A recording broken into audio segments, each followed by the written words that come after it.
It was the kind of cold that crawled under your skin and stayed there. The wind whistled through the narrow streets of Winley Hollow, carrying sharp flakes of snow that stung like tiny needles. Most people stayed inside on nights like this, watching the storm from behind frosted windows. But not Elijah Lewis. He had places to be. His sneakers crunched over the icy sidewalks. They weren't made for weather like this. The soles were worn thin, and the fabric had holes big enough to let the cold air in. Every step felt like walking on frozen gravel, but he kept going. His jacket wasn't much better, too small, with patched elbows that didn't quite match.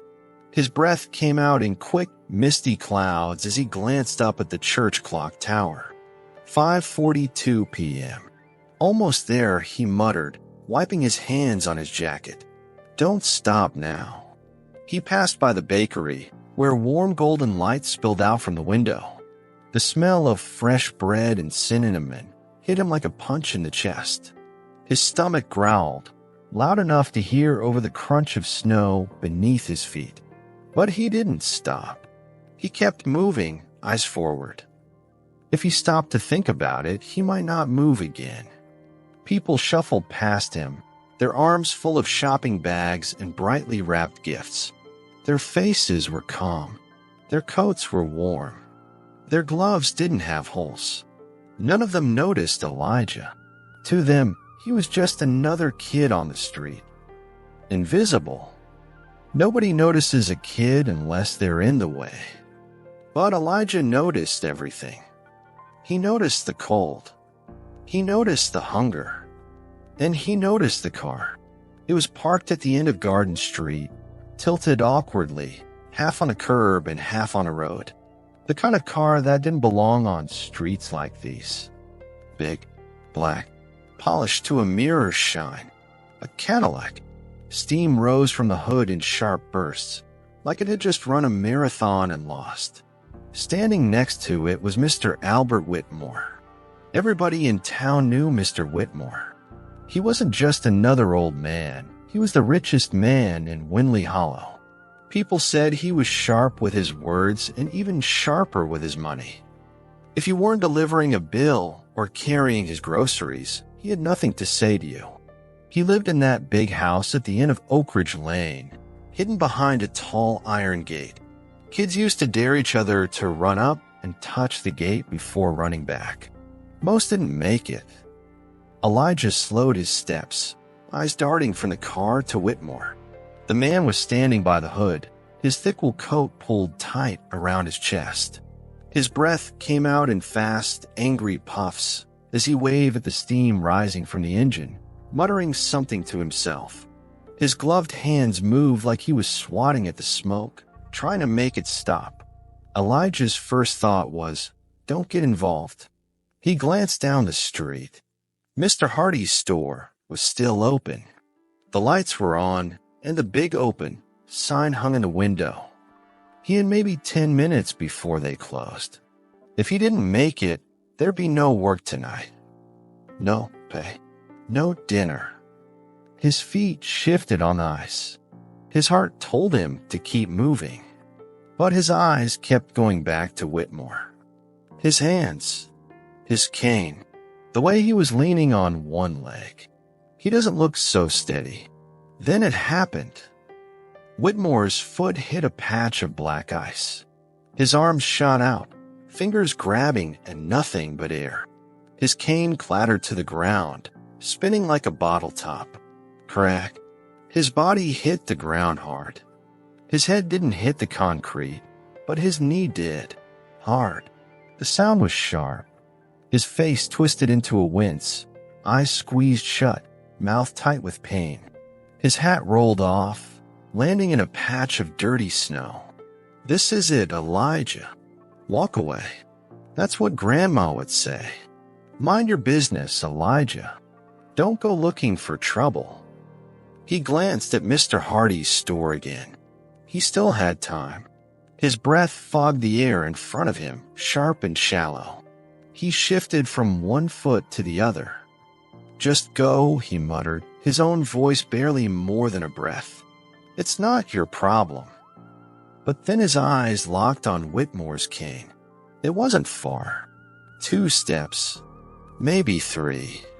He could grab it. He glanced at Whitmore, still on the ground, gripping his leg with one hand. The man didn't call for help. But he didn't get up either. Elijah took 1 step, then another. Before he knew it, he was right there. He crouched down, his fingers wrapping around the cane. The wood was smooth and cold. "Mister," he asked, his voice quiet but clear. "You okay?" Whitmore's eyes opened. They were sharp and full of suspicion. His face was red from the cold, and his breath came out in sharp, angry puffs. "What do you want, boy?" he hissed through gritted teeth. "Leave me alone." "You're hurt," Elijah said, eyes flicking to the man's leg. It didn't look right. "You need to get up." "I'm fine," Whitmore snapped, swatting at him with his free hand. The swing was slow, weak. His hand barely touched Elijah's coat. He glanced at the cane, still in Elijah's hand, his eyes narrowing like he just realized it was gone. Elijah held it out to him. "Here." Whitmore didn't say thank you. He didn't even look at Elijah. He just grabbed the cane, his fingers curling around it like it was the only thing keeping him alive. He grunted, leaned on it, and tried to stand. But as soon as he put weight on his leg, his face twisted in pain. "Ah," he hissed, his knees buckling again. He barely caught himself. Elijah moved without thinking. He grabbed Whitmore's arm. It wasn't a big arm. Old people aren't as strong as they look. His fingers dug into Whitmore's coat sleeve, pulling with everything he had. "Don't drop me," Whitmore grunted. His voice wasn't sharp anymore. It sounded like fear. "I won't," Elijah said, locking his feet into the ground. "On 3, okay?" 1, 2, he pulled. 3. Their breath came out in sharp bursts. 2 grunts. 2 sets of feet shuffling on ice. Whitmore wobbled, his weight heavy as a bag of bricks. Elijah's arms burned, his legs shook, but he kept pulling. 1 more pull. 1 more. Finally, they were up. Whitmore leaned on his cane, breathing heavy, eyes closed tight. His face was red with exhaustion, but he didn't fall. "You good?" Elijah asked, still catching his breath. His arms felt like jelly. Whitmore glanced at him. His eyes didn't look sharp anymore. They looked tired. Not angry. Not suspicious. Just tired. "Yeah," Whitmore muttered, his breath fogging the air. "Yeah, I'm good." He glanced down at Elijah's shoes. His eyes stayed there longer than they should have, locking on the holes at the front. No gloves. No socks. Just skin and sneakers. "What's your name, boy?" Whitmore asked, his eyes still on those shoes. "Elijah," he said, hands stuffed deep in his coat pockets. "Elijah Lewis." Whitmore didn't say anything for a moment. Then he nodded slowly, like he just made up his mind about something. "You know how to push a car, Elijah?" Elijah blinked. "What?" Whitmore tapped his cane on the ice. "Help me push this heap home." He raised an eyebrow. "I'll pay you with something warm to eat." His stomach growled so loud, even Whitmore heard it. The old man chuckled. "Well," he grumbled. "You coming or not?" The sound of crunching snow echoed down the quiet street. Elijah pushed, his palms pressed hard against the cold metal of Mr. Whitmore's Cadillac.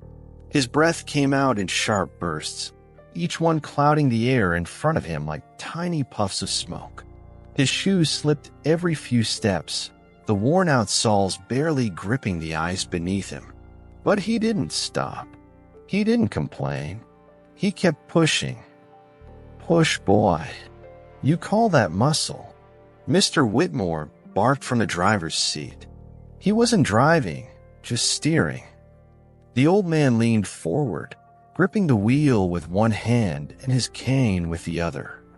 His breath fogged up the windshield as he shouted instructions like he was leading a parade. Left, left, not that much. Straighten it out, he snapped, tapping the glass with his cane.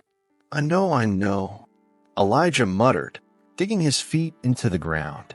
His legs burned like fire. His arms felt like rubber, but he pushed harder. The wheels crunched through the ice, inching the car forward one heavy shove at a time. He hated every second of it. His heart pounded in his chest. His breath was loud in his ears, but he kept going. His eyes flicked to the houses on either side of the street. Warm yellow lights glowed in every window. Kids ran around Christmas trees, their shadows dancing on the walls. He saw families sitting at dinner tables, hands passing plates back and forth. It wasn't fair. They were inside, warm, eating good food. He was outside, pushing an old man's car in the freezing cold. Don't think about it, he told himself. Just push. Finally, after what felt like miles, the front gates of Oak Ridge Lane came into view. Two tall iron gates, black as night, loomed ahead like the gates to another world. They didn't open. They never opened. But tonight, they were wide open, and Elijah realized for the first time. He was going inside. His steps slowed as he approached. His heart thudded in his chest, this time for a different reason. Nobody went through those gates. Not kids. Not strangers. Not even delivery men. Whitmore's house sat at the very end of Oak Ridge Lane, a 3-story mansion with stone walls, tall windows, and a front porch as wide as a small parking lot. It looked like a castle. Elijah glanced at Mr. Whitmore, still grumbling in the driver's seat. Keep pushing, boy. You're not done yet. Elijah scowled, planted his feet, and gave it one last shove. The Cadillac rolled forward, finally parking in front of the house. He stumbled back, hands on his knees, breathing hard like he'd just finished running 10 laps. His fingers tingled, his legs ached, and his heart felt like it was trying to break out of his chest. Whitmore stepped out of the car slowly, his cane tapping the ground. Took you long enough. Elijah rolled his eyes. Yeah, you're welcome, he muttered under his breath. What's that? Whitmore said, squinting at him. You got something to say, boy. Elijah glanced up at him, breathing hard. For a second, he thought about it. He thought about saying all of it. I'm cold. I'm tired. I'm hungry. You're welcome. But instead, he shook his head and shoved his hands into his coat pockets. Nothing, sir. Whitmore eyed him for a moment, tapping his cane softly against the snow. His eyes flicked down to Elijah's sneakers, then to his jacket. Then he sighed. Come on, he muttered, turning toward the house. You're not gonna freeze to death on my front lawn. Elijah blinked. Huh? Whitmore didn't turn around. I said, come on. Move your feet before I change my mind. Elijah's heart jumped in his chest. He'd never seen the inside of the house before. Nobody had. His feet moved before his brain could catch up. He followed the old man up the stone steps, staring up at the tall front door with its iron handle shaped like a lion's head. It looked like the kind of door that only opens for kings. Whitmore shoved the key into the lock, grunting as he twisted it. The door creaked open, slow and loud, like it hadn't been used in years. Warm air hit Elijah's face like a wave of summer heat. It smelled like old wood and fresh pine. His eyes went wide as he stepped inside. The house was bigger than he ever imagined. The floors were polished with that reflected the glow of a huge crystal chandelier hanging from the ceiling. The walls were lined with old paintings, portraits of men in fancy clothes and women wearing gowns. Everything looked like it belonged in a museum.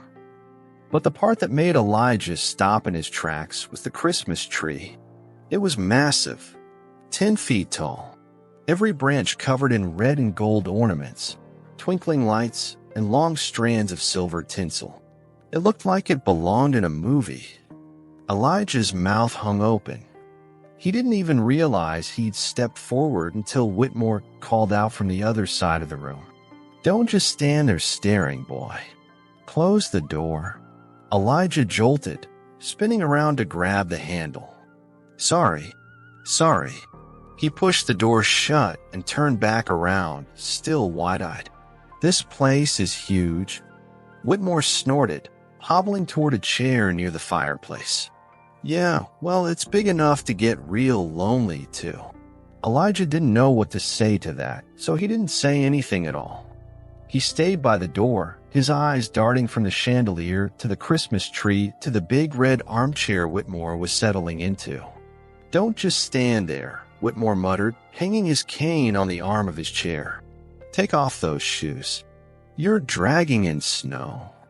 Elijah froze. "Take him off. You hard of hearing," Whitmore grumbled. "Yes, boy, take him off. And get closer to the fire before you freeze to death." Elijah crouched down, unlacing his sneakers slowly. His fingers shook from the cold, but he didn't complain. The fire popped and crackled from across the room, glowing warm and bright. He slipped off his sneakers, one at a time, then tiptoed closer to the fire. Warmth hit him like a soft blanket. He sat down slowly, cross-legged on the floor, letting the warmth soak into his skin. His fingers hovered over the flames, rubbing together as he sighed quietly. For the first time all day, he wasn't cold. He glanced over at Whitmore, who was sitting back in his chair, eyes half closed like he was already halfway to sleep. "Why you let me in?" Elijah asked, his voice soft but curious. Whitmore opened one eye and squinted at him. "You earned it." Elijah tilted his head. "For pushing your car." "Not for that," Whitmore muttered, rubbing his knee slowly. "For doing what most people wouldn't." He closed his eyes again. "Now quit talking so much. Rest while you can." Elijah glanced back at the fire, eyes half-lidded, the warmth soaking into his hands. His fingers tingled as the feeling came back to them. He leaned forward, resting his chin on his knees, eyes locked on the flames. This was warmth. This was safety. This was Christmas. He didn't realize how tired he was until his eyes started to close. The warmth of the fire wasn't just in the room. It was in the air between them. Elijah sat on the soft rug in front of the fireplace, arms wrapped around his knees, eyes locked on the flames. His skin tingled as the heat soaked into his fingers and toes. It felt like life was finally coming back to him. Behind him, the quiet sounds of Mr. Whitmore's chair creaking echoed softly in the wide-open room. The fire popped every now and then, sending tiny embers floating up the chimney. It wasn't loud, but it wasn't silent either. It was peaceful. Elijah wasn't used to peaceful. He glanced over his shoulder at Whitmore. The old man sat in a big red chair that looked like a throne. One hand rested on his cane. The other rubbed his knee in slow, steady circles. His eyes weren't closed, but they weren't open either. Somewhere in between. His face was tight with pain, but he didn't say anything about it. Elijah turned back to the fire, watching it flicker. For a few minutes, neither of them spoke. The quiet wasn't uncomfortable. It just was. But silence doesn't last forever. "That leg's bad, huh?" Elijah asked, still watching the flames. Whitmore shifted in his chair, letting out a sharp breath. "Had worse." Elijah nodded, eyes still on the fire. "How come you didn't call nobody?" "Call who?" Whitmore grumbled. "Don't need nobody. Everybody needs somebody," Elijah muttered, his voice quiet but clear. "Even you." The room went still. The fire crackled softly. The grandfather clock in the hall let out a faint tick, tick, tick. Whitmore's eyes shifted toward Elijah. "You talk too much, boy." Elijah smirked. "I still on the fire." "Yeah, so I've been told." Another minute passed. Whitmore leaned back in his chair, his head resting on the cushion. His eyes shifted up to the ceiling, like he was counting something only he could see. He let out a slow, deep breath. "Used to have people," Whitmore muttered, his voice low like he was talking to himself. "Didn't do me much good." Elijah glanced at him, eyes narrowing just a little. "They leave you." Whitmore's eyes stayed on the ceiling. "Other way around." He let out a dry, bitter laugh. "When you got money, people don't leave you. They just wait for you to fall." Elijah didn't know what to say to that. He'd seen it too, though. Not money, but people. His dad left. His mom left too, in her own way. Grandma always said, the ones who leave the fastest are the ones who should have stayed the longest. The silence returned, not uncomfortable, just heavy. After a while, Whitmore tapped his cane on the floor twice. "All right, boy." Elijah frowned, turning to look at him. "What for?" "Help me up," Whitmore grunted, leaning forward with a slow, painful groan. His free hand reached for the edge of the chair, but it wasn't enough. "You heard me, didn't you? Get over here." Elijah hesitated for a second, then stood up, his knees still a little wobbly. His socks slid a little on the smooth wood floor, but he caught himself. All right.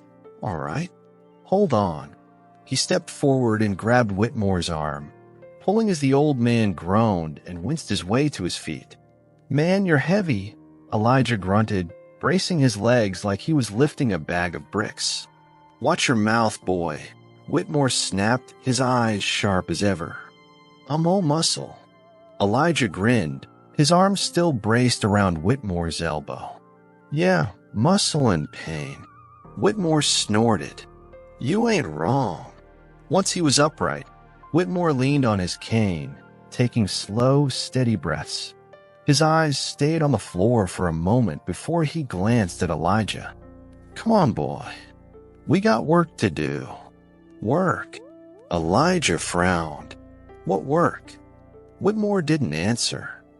He just started walking slow, with his cane tapping against the wood floor, toward the hallway on the other side of the house. Elijah stood there for a second, confused. Then he sighed, rubbed his hands on his coat, and followed. "Old people always got something to do," he muttered to himself. Whitmore led him to a narrow hallway lined with old black and white photographs. Faces of people long gone. Men in suits. Women in big dresses with lace collars. There were no smiles in those pictures. Just blank stares. It felt like walking through a hall of ghosts. Elijah walked slowly, eyes scanning each frame. Who's all these people? Whitmore didn't look back. "Family. You got a big family." "Used to," Whitmore muttered, his voice quieter than before. "Some gone. Some just gone." Elijah knew what that meant. He didn't ask any more questions. At the end of the hall, Whitmore stopped in front of a door.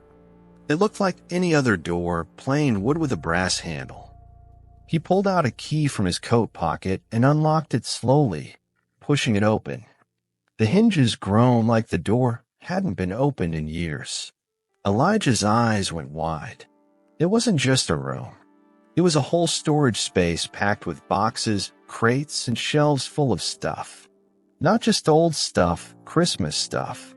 Boxes marked ornaments, and lights sat stacked in the corner. Tangles of Christmas lights hung from the shelves like they'd been tossed there in a hurry. A long red ribbon hung from a nail on the wall like it had been forgotten. There were wreaths, stockings, garland. It smelled like old wood and pine needles. "We're putting it up," Whitmore said, stepping inside. Elijah blinked. "Wait, what?" "You heard me, boy," Whitmore said, tapping his cane on the floor. "Grab the lights. The tree's too big to decorate itself." Elijah stood there for a second, stunned. He'd seen the tree in the living room. It was huge. Perfect. It didn't look like it needed anything else. "You serious?" Elijah asked, still staring at the mess of decorations. "You want to put all this up now?" Whitmore shot him a look. "You got somewhere better to be?" Elijah thought about it. No, he didn't. He walked over to the box of Christmas lights and lifted it, grunting as he pulled it off the shelf. It was heavier than it looked. "Good," Whitmore muttered, nodding to himself. "Maybe I'll teach you something after all." They worked. Elijah untangled the lights. Whitmore stood by the chair giving orders, and little by little, the Christmas tree went from grand to glorious. Red ribbons curled down the branches like streams of fire. The gold ornaments caught the light just right, glowing like tiny lanterns. Elijah never touched anything this nice before. At one point, as he stood at the base of the tree, Whitmore handed him a silver star. "Put it on top," Whitmore said. His eyes narrowed like he was daring Elijah to argue. Elijah looked at him. "I can't reach that." Whitmore tilted his head toward the chair. "Then stand on that." Elijah's smile was small, but it was real. He climbed onto the chair, held up the star, and set it at the very top of the tree. It fit perfectly. He stepped back, hands on his hips, and stared at it. It felt right, like it belonged there. Whitmore grunted softly, leaning on his cane. He glanced at Elijah, then at the tree, and let out a deep breath. "Yeah, that's better." For once, Elijah didn't feel like an outsider. He felt like part of something. And for the first time in a long time, he didn't feel alone.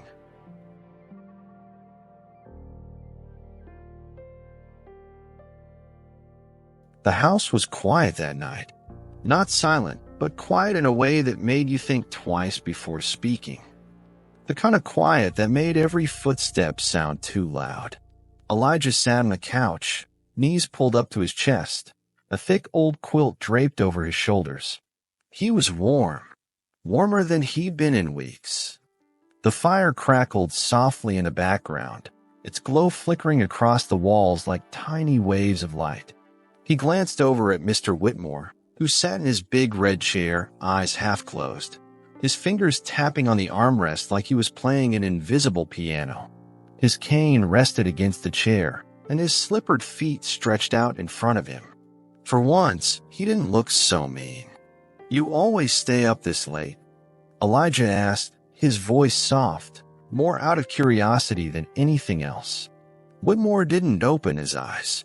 "I sleep when I want, boy." Elijah smirked, pulling the blanket tighter around himself. "Yeah, me too." The old man raised an eyebrow at that, but didn't say anything.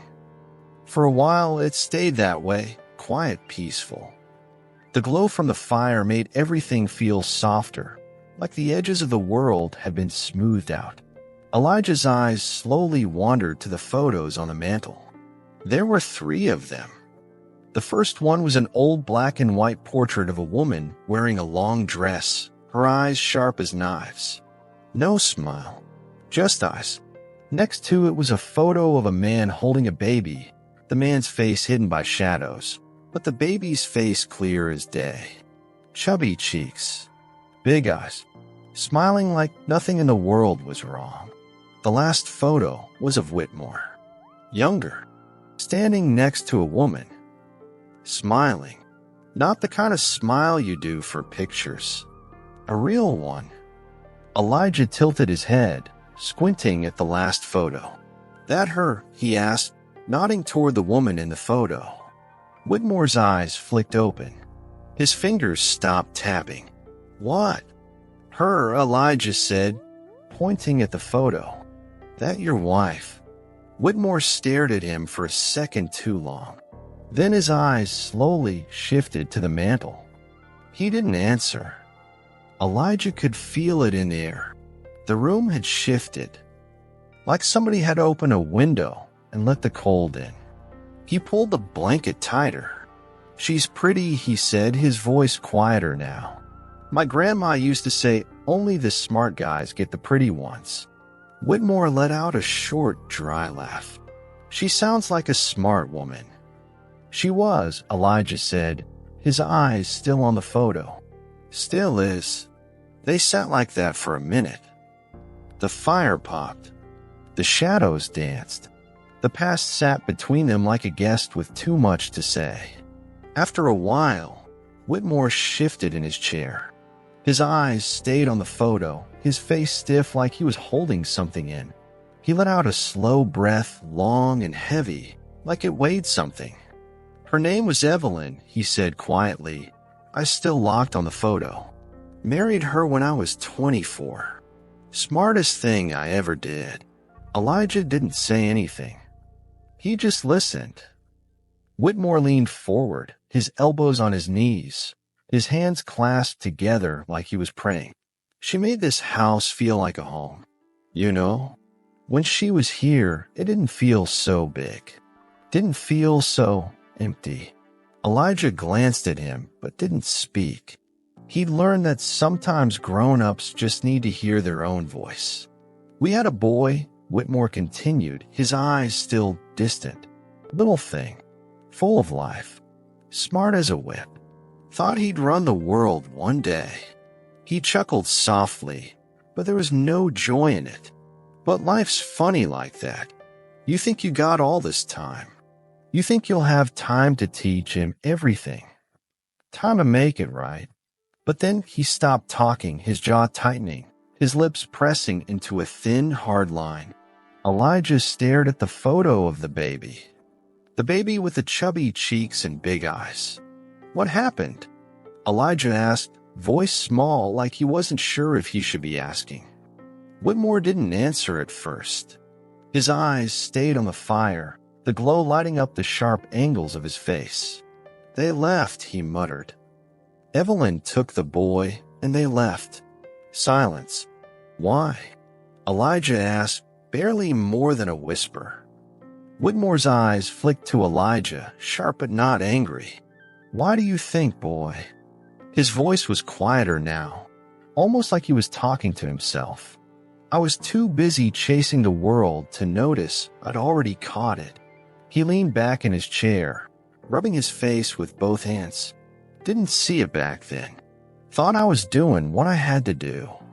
Thought I'd make it up to him later. But you can't make up for time you don't spend." Elijah didn't know what to say to that. He stayed quiet, eyes back on the fire. He knew what it felt like to be left behind. But hearing it from Mr. Whitmore felt different. It felt heavier. "You ever try to find him?" Elijah asked softly. Whitmore's face twitched. "No," he tapped his cane on the floor once hard. "Pride's a funny thing, boy. Tells you to stay put. It tells you they'll come back, but they don't." His eyes closed slowly. "They never do." Elijah didn't say much after that. What could he say? It wasn't his story, but something about the way Whitmore's voice cracked told him everything he needed to know. Regret. That's what it sounded like. They sat in silence for a long time after that. Whitmore leaned his head back, eyes closed, face calm but not at peace. Elijah stayed by the fire, his fingers picking at the edge of the quilt. "That why you stay here all by yourself?" Elijah finally asked, his eyes on the flames. Whitmore's eyes opened slowly. He tilted his head toward Elijah. "I stay here, 'cause it's mine?" Elijah nodded slowly. "Yeah, but sometimes it's okay to share." Whitmore didn't say anything. He leaned forward, rubbing his hands together slowly, his eyes distant again. "You're smart for a boy your age." Elijah grinned. "Smart like my grandma." Whitmore snorted softly, leaning back in his chair. "Yeah, well, don't let it go to your head. He glanced over at Elijah, his eyes softer than they'd been all night. "You hungry?" Elijah blinked. "You serious?" Whitmore nodded once. "Kitchen's that way." He pointed with his cane. "Ain't much, but it's better than nothing." Elijah's feet hit the floor, so fast you'd think the house was on fire. "I'll find it," he said, already halfway down the hall. Whitmore shook his head, lips curling into a quiet smile. He leaned back in his chair, eyes drifting to the photo of Evelyn and the baby. His fingers tapped softly on the chair's arm. "I ain't too old to learn," he muttered to himself. "Not yet."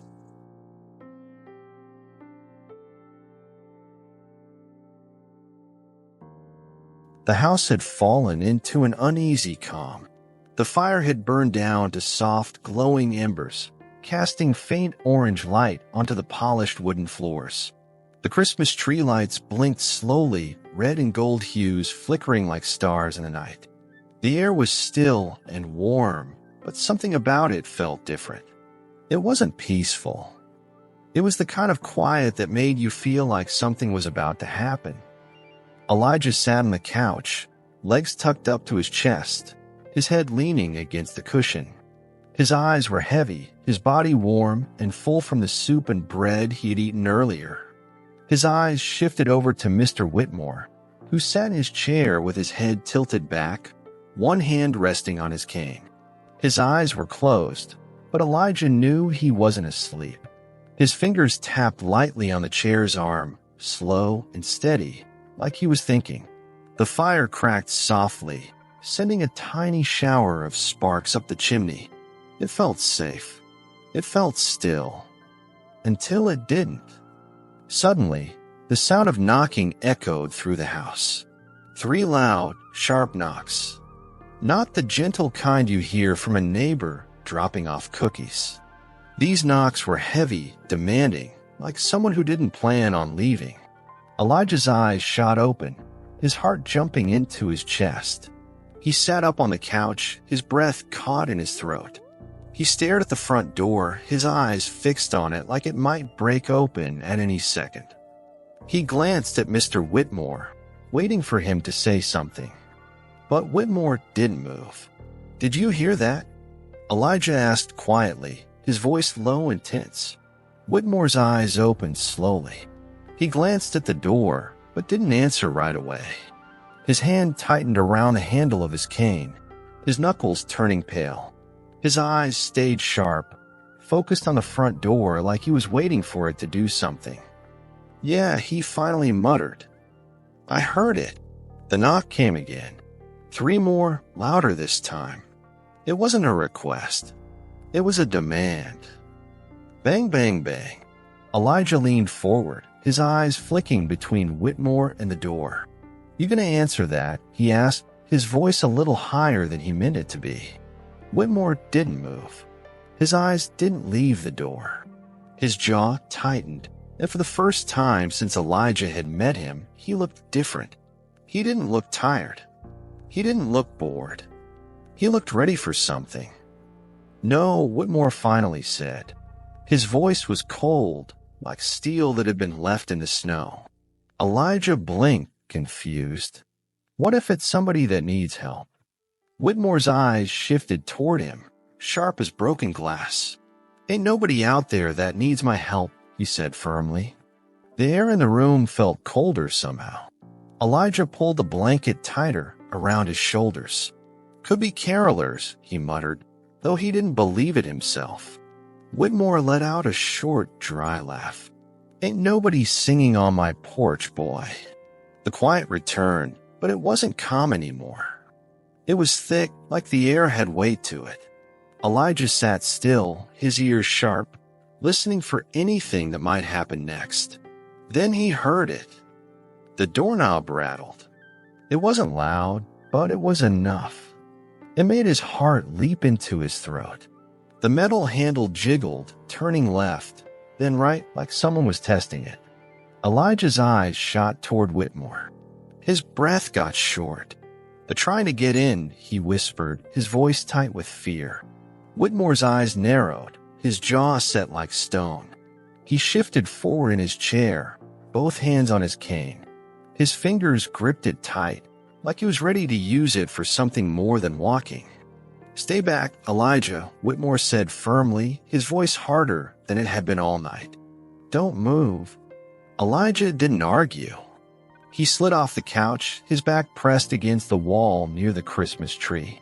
His eyes stayed locked on the door, watching the handle twist back and forth, each turn sending a cold jolt through his chest.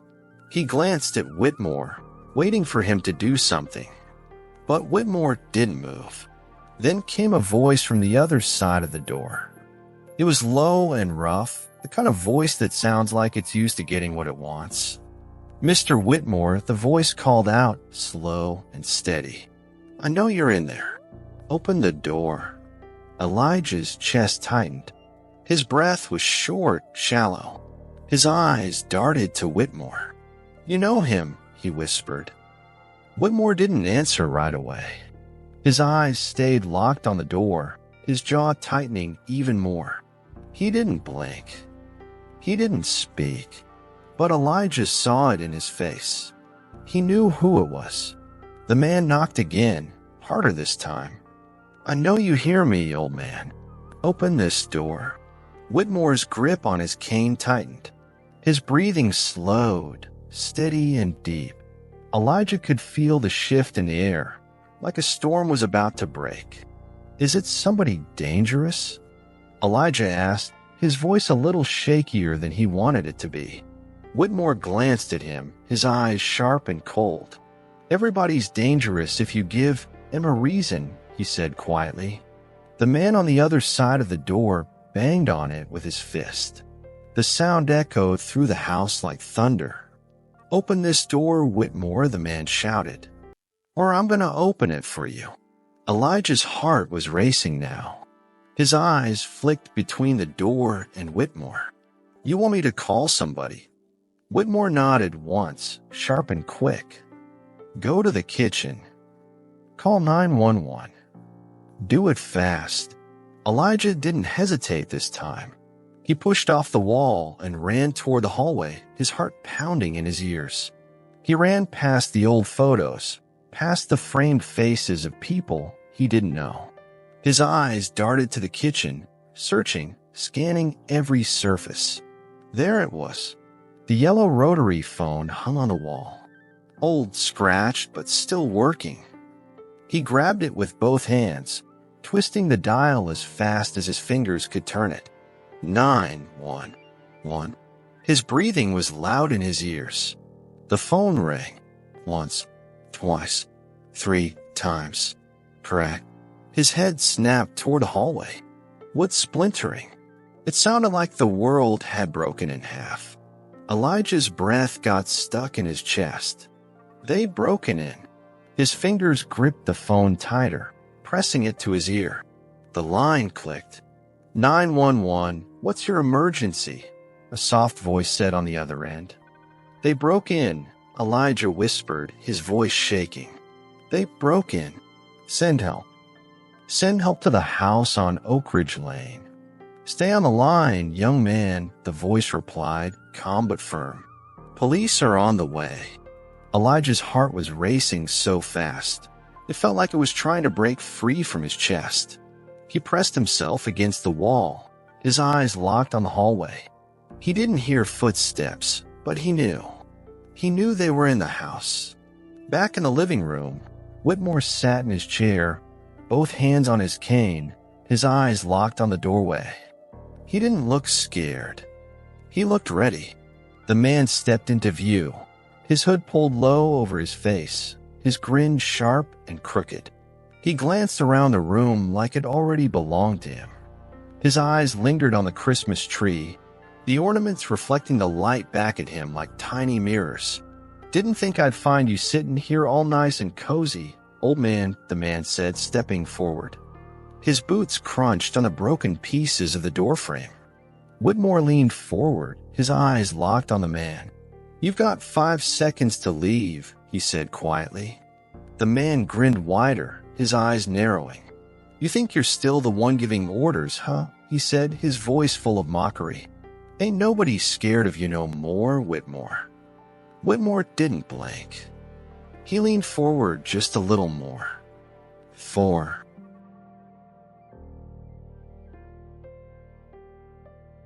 The air was thick with tension.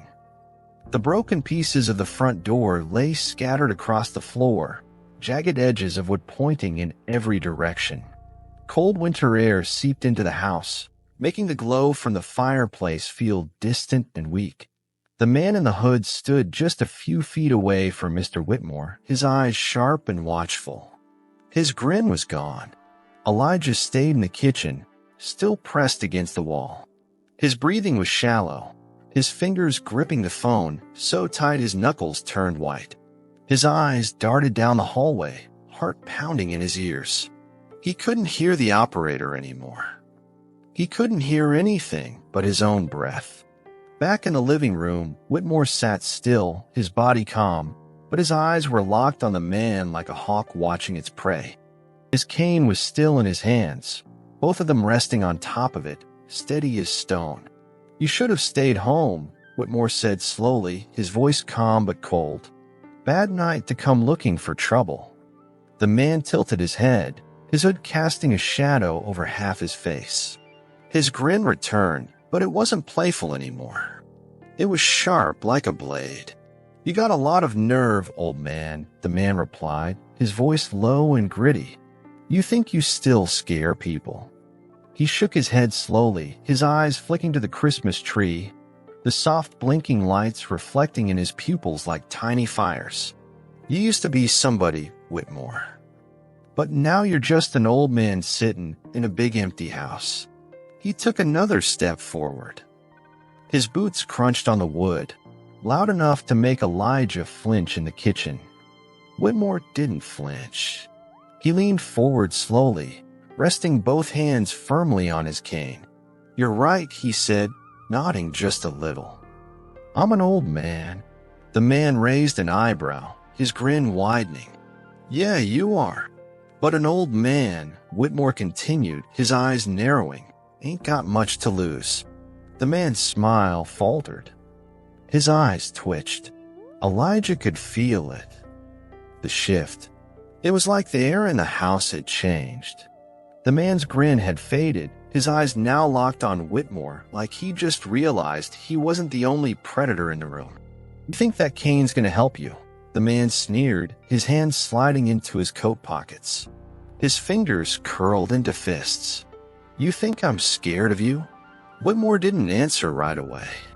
He sat still, his eyes locked on the man's face. No blinking, no movement, just stillness. 2 steps, Whitmore said quietly. That's all it takes. 2 steps, and you're too close. The man tilted his head, squinting. What's that supposed to mean? It means you better think real hard about that second step. Whitmore's voice was steady, calm, and cold. 'Cause once you take it, it's too late to go back. The man hesitated. It was small, a flicker of doubt. His eyes shifted for a moment, looking at Whitmore's cane, then at his hands. He laughed, but it wasn't real. It was the kind of laugh people give when they don't like the way something feels. You're bluffing, old man, he said, but he didn't move. Not yet. Elijah stayed frozen in the kitchen, his breath shallow, his eyes locked on the hallway. He wanted to call out, but he didn't. He knew better. Whitmore was holding control with his words, and one wrong move could break it. Don't move, don't speak, don't breathe too loud. Back in the living room, the man took a step forward. Just one. His boots crunched on the broken wood. Whitmore's eyes stayed locked on him, sharp and steady like stone. That's one, Whitmore muttered. One step closer to bad decisions. The man's grin came back, his teeth showing now. He took another step. 2.